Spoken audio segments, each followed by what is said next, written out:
So I'm just wrapping up installing my rear shocks on my 1999 Honda Civic, and I'll be pairing it with this DC Sports rear shock tower bar.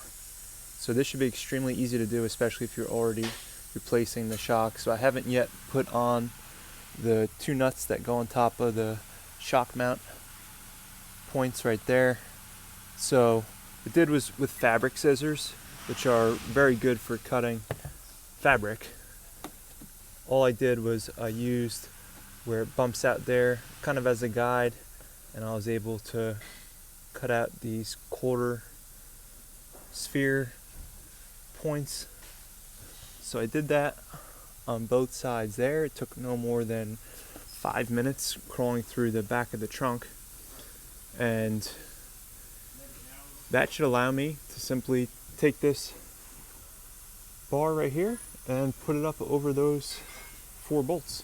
And then I have my torque wrench all set to go. I'll tighten these new 14mm nuts to 36 foot-pounds. So I'll point out that when I installed my rear strut tower bar, I did have the weight off the wheels of the vehicle. The vehicle was still in the air from installing the rear suspension, and that made lining everything up very easy. If you do have any issues getting everything to align, I would suggest that you jack the vehicle into the air, and that should help you out getting everything to line up. I would make sure that the weight is on the wheels of the vehicle when it comes time to torque those 4 nuts. So lower the vehicle back to the ground before you give those a torque, and then I would re-torque them after you drive around in the car for about 500 miles or so, just to make sure that nothing has loosened up on you. These points that I cut out here, I just have those kind of bent in a round shape there over the adjustment point, and that gives it a more finished look.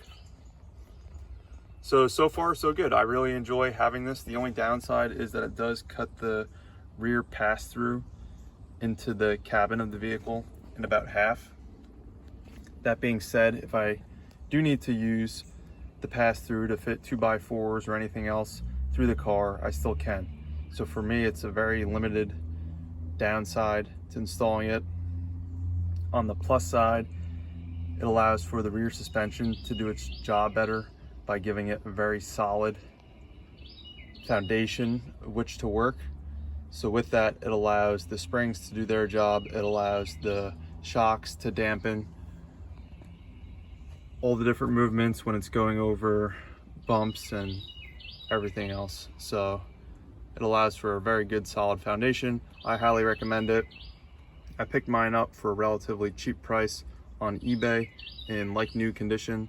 It cost me just around $100. So they're not expensive, and from the factory, some of the JDM Type R vehicles came with a rear strut tower brace. So the science is there and not too much of a downside.